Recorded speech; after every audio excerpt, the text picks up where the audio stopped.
Bradyn, you guys ran the ball very effectively on Saturday against a team that hadn't been giving up a lot of yards on the ground. What was working out for you guys? I feel like our calls and our communication up front definitely helped Jarquez break holes, and they had a lot of schemed up plays, like a lot of pressure plays. So just to pick those up and get him holes, that was a major thing for us. So I feel like that was the most key thing we was going throughout the week, because they were like the number 4 in the nation of run defense. So I feel like we just had to be real keyed up on what we were doing up front.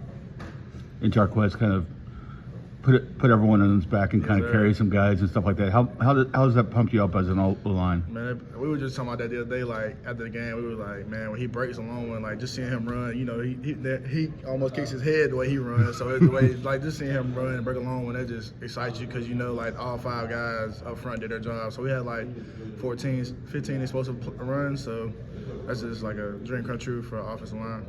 Bradyn, Coach Free said that at first they thought maybe you weren't quite big enough, but talked about how much you loved Auburn and how that seemed to be something that pushed you to to overcome whatever limitations. Yes, sir. You just talk about that a little bit. Yeah, my size definitely come into play, and I was thinking about that going into the Kentucky game. Going against guys that are like 6'5", 6'6", they think they can push me around, but it's not that easy, because I've always dealt with that my whole life. Just going against guys in high school like Peter Woods and Tamari Parker, like those dudes were always bigger than me, but they, you just know how this is gonna be with me. So, but yeah, Auburn, I love Auburn. I just want to go out there, and I'm playing for the name in front of my chest and the back of my chest. So I'm back of my back. So I'm just thinking about those 2 names on every time I step on the field, because I want to put on a show for everybody.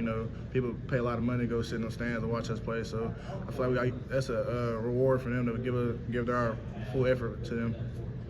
Bradyn, what do you think was the turning point in this game? Maybe something that happened different than it happened. I feel like both sides of the ball were 100%. Like we were both going at it. When we got down 10-0 and we had that turnover, I feel like nobody, shook. We were still locked in. Like I feel like that was like the turning point, because I feel like the past few games when we had a turnover or something like that, or something bad go happen, we just put our hands down. And this game, I don't know why it was different, but it just felt different on the sideline. Like just going on the field, we were just confident what we were doing. I feel like we were real confident in the game plan and our players and stuff like that. How much confidence does it give you moving forward going against a guy like Deion Walker and having some positive reps against them? I felt pretty good in the run game. I feel like I'm one of the best in the run game. So in the pass game, he's pretty good too. So I just knew it was gonna be a good competition. So I was pretty, schemed up on him all week, and I just, I gave up 1 sack to him, but that's a first-round draft pick. We were going at it all night, so I feel like that was a good test for me, especially my first game going against a dude that's going to be drafted first round. So he did a good job all night. You said that.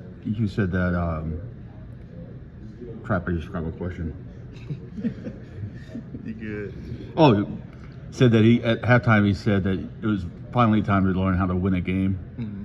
How did you guys kind of react to that and kind of take that out of the second half? I feel like everybody knew we were gonna win that game. Like just going into the game all week, we just had a really good Tuesday and Wednesday practices, and a really good Thursday. So when you have those days in practice, you feel really confident in what you're doing.